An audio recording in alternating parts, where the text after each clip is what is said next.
Fala pessoal, tudo bem com vocês? Tô gravando essa aula pra gente conversar um pouquinho, né, sobre algumas pontualidades que a gente vai ter em física, algumas coisas que são necessárias nos conteúdos que a gente vai ver durante o nosso ano letivo e algumas informações que a gente no decorrer, né, com aquelas situações do horário das 6 horas até as 6h50, a gente vai poder tirar algumas dúvidas, fazer exercício, pontuar algumas coisas melhores no sentido assim matemático da coisa, tá? Então, essa aula que eu tô gravando, né, esses minutinhos, é pra gente ter uma noção mais ou menos do que a gente vai trabalhar e alguns resuminhos teóricos sobre os nossos assuntos, tá? Então é o seguinte, a gente está trabalhando ótica geométrica, né? A ótica é uma das grandes áreas da física que trabalha fenômenos ligados à luz, beleza?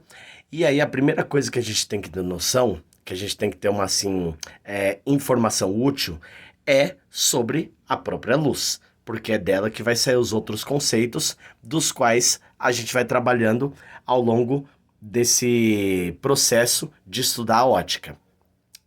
A ótica geométrica, como ela trabalha muito com luz, a gente vai definir primeiro o que é luz, né, no sentido geral, e depois a gente vai para as pontualidades da própria ótica geométrica. A luz, né, ela pode se comportar de duas formas. Ou ela pode se comportar como onda, ou ela pode se comportar como partícula, beleza? É a primeira informação que a gente tem que ter em mente. A luz, ela se comporta como onda e partícula. E aí, por conta dessa dualidade que ela tem, a gente normalmente tem algumas propriedades que a gente consegue analisar, que a gente consegue pontuar e que a gente consegue colocar em prática, tanto teórica quanto matemática, beleza? Ou seja, a gente vai trabalhar refração, a gente vai trabalhar difração, a gente vai trabalhar reflexão, como estamos trabalhando, e algumas outras propriedades que a luz abrange, beleza?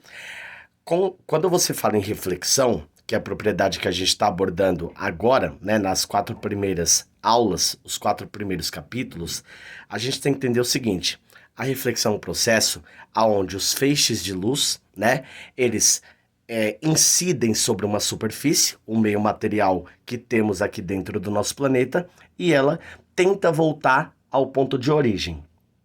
Só que normalmente, por a gente ter meios materiais de diferentes formas, diferentes tipos e composições, nem sempre a luz consegue voltar 100% ao mesmo local, né, de onde ela veio, a mesma fonte que emitiu, e também nem sempre ela vai desviar-se.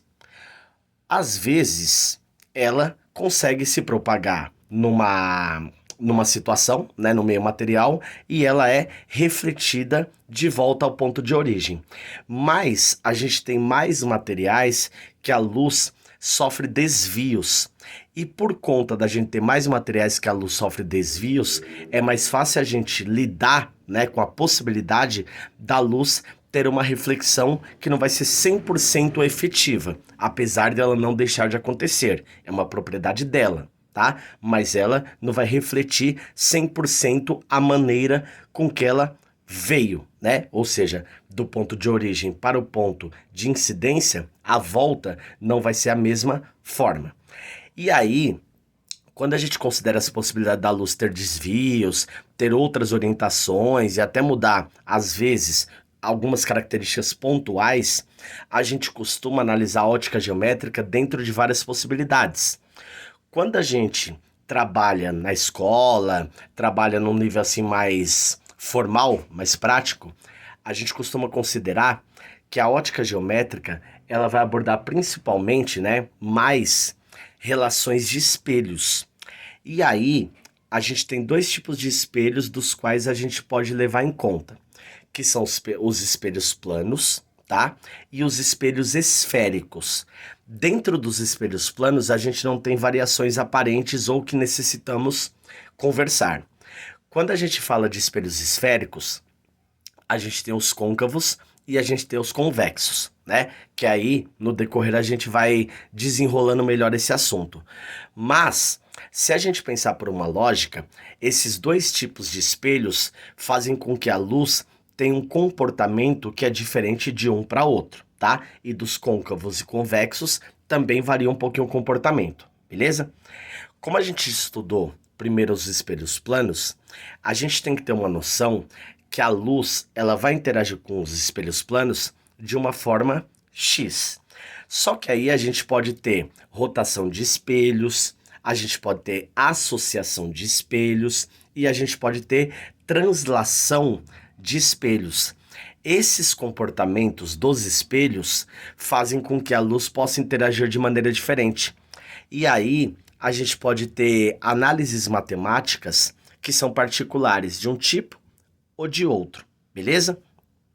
Quando você pensa que esses processos fazem a luz agir de forma diferente, a gente normalmente tem situações matemáticas que são particulares de cada tipo, né? E aí a gente tem algumas formulinhas, a gente tem algumas equações, a gente tem algumas considerações que são particulares de cada situação mencionada, né? Rotação, translação e associação, beleza? Para isso, para essas equações matemáticas, nas aulas que forem no Meet, né? Aí a gente consegue tirar essas dúvidas melhores, fazendo exercícios, analisando mais a fundo a teoria, tirando dúvidas, mencionando alguma nomenclatura específica, alguma outra pontualidade que seja assim mais necessária no momento mais crítico, quando se fala de exercícios, quando se fala de aplicar o conteúdo teórico, beleza? Quando a gente fala de espelhos que são esféricos, aí a coisa muda um pouquinho de figura. Por quê? Porque a gente tem que ter uma noção que tem os côncavos e os convexos. Como a gente está no começo da conversa, né, no processo inicial da ótica geométrica, a gente normalmente difere côncavos e convexos dentro da lógica do formato, da composição e mais ou menos como a luz interage de forma geral. Para isso, um conceito importante é que você estude um cara chamado Gauss, que foi um cara que tem algumas coisas dentro da ciência, mas principalmente para nós, ele trabalhou muito conceituando espelhos esféricos. Tanto que a abordagem da formação da imagem no espelho esférico é chamada nitidez de Gauss, que elenca algumas características que são necessárias a um espelho, para ele ser considerado esférico e para ele possibilitar a formação das imagens, beleza? Então, a primeira dica é estude Gauss e os espelhos esféricos. Quando você fala de espelhos planos, não tem assim um nome específico de uma pessoa que trabalhou diretamente com isso, que fez mais coisas relacionadas a isso. Mas a ideia é que a gente tenha a percepção que os movimentos que eu falei anteriormente, eles são passíveis de ter equações matemáticas, formulinhas que são específicas para cada um, beleza? E aí a gente consegue tirar uma margem para conversar sobre essas fórmulas, testar, ver algumas propriedades no aspecto mais prático da coisa, beleza? Outro conceito que a gente tem que ter de importância para esse tema é a noção da propagação da luz. Normalmente, quando ela se propaga, a gente não enxerga, né, assim diretamente. E aí a gente tem que ter um senso de abstração um pouquinho mais apurado para entender como que a luz incidiria se por acaso a gente conseguisse enxergá-la, né? A gente consegue ver a propagação dela, mas num sentido assim abstrato da coisa. Mais ou menos assim, imaginar como que ela incidiria, para onde ela iria, qual desvio ela sofreria, quanto seria esse desvio, e a gente consegue calcular essas situações. Dentro desse cálculo que a gente faz, a gente consegue ter prognósticos, e a gente percebe que isso se torna relevante. Para isso, a gente tem mais um fator importante do qual a gente precisa tá bem experimentado nesse conceito, que é o fato de você ter esse senso de abstração, principalmente na ideia da formação de algumas figuras geométricas. Por quê? Quando a luz ela se propaga, como ela é um comportamento, um feixe de luz, né, como a gente está analisando, ela pode ser onda ou partícula, mas aí a gente analisa dentro de um caráter assim mais globalizado, feixe de luz.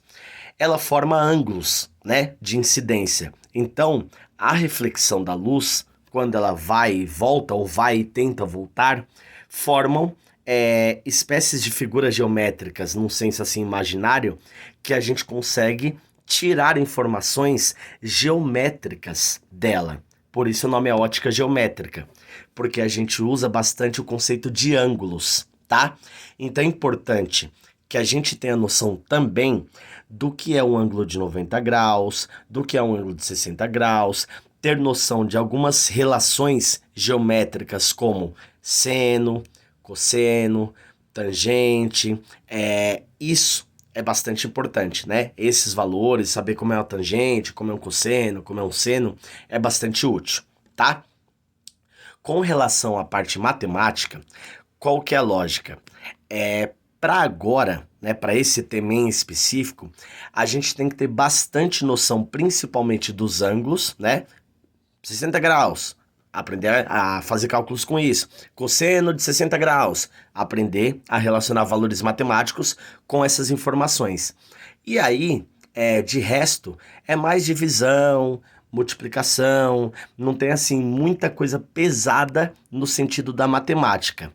Só que o problema, às vezes, é a gente conseguir interpretar o exercício para conseguir tirar os valores necessários e aplicar dentro da fórmula da equação adequada, né? Para acertar o exercício, para conseguir proceder da maneira correta. Para isso, é o que eu aconselho a vocês.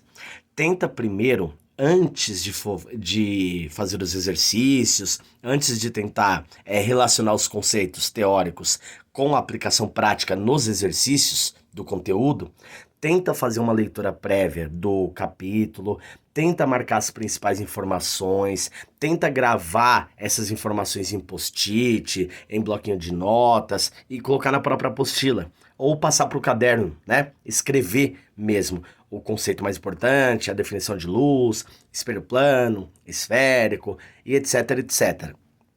Depois, tenta separar as fórmulas. E aí, quando você separar as fórmulas e dar uma legenda para elas, né? Essa fórmula serve para isso, essa fórmula serve para aquilo. Aí você escrevendo essas fórmulas e colocando uma legenda, você consegue pelo menos tentar se lembrar da fórmula. Depois, você tenta pegar a fórmula e identificar as variáveis que você tem, certo? Quais são as letras e as grandezas correspondentes, quais são as unidades utilizadas. Lembra também do alfabeto grego, que às vezes aparece um alfa ali perdido, né? Ângulo alfa. Lembra disso, alfa, aquela representação. Lembra do teta, né? Que é aquele ozinho com a bolinha dentro em cima. Se você lembrar essas letras, você sabe que isso são letras gregas que representam diversas coisas. Para o nosso caso, representa ângulos, tá?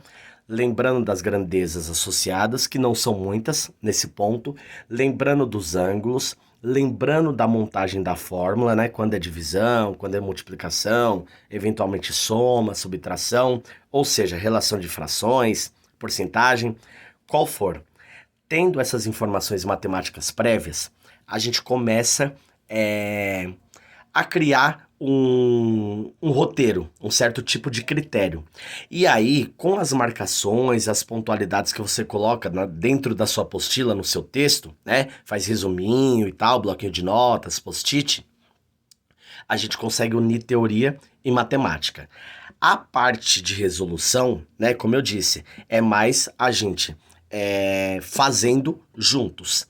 E aí, como eu disse, né, já foi falado, eu me disponibilizo a ficar das 6 horas, 18 horas, né, da noite até esses 50, para a gente pegar alguns exercícios, fazer, tirar algumas dúvidas sobre geometria, tirar algumas dúvidas sobre o que representa de fato a fórmula, alguns conceitos teóricos e etc, tá?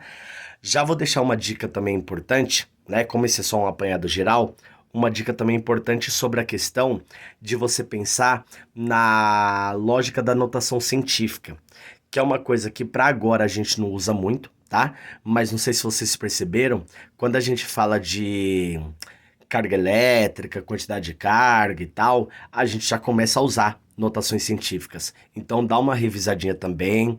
Qualquer coisa, se já quiser pegar na próxima aula, a gente já faz, já tira dúvida. Lembra, né? Notação científica é uma representação matemática para facilitar cálculos, né? Para números que são muito, muito grandes ou números que são muito, muito pequenos, né? E aí a gente faz a transformação do número para uma notação. Ele não muda o valor, só muda o jeito que eu represento para facilitar no procedimento matemático.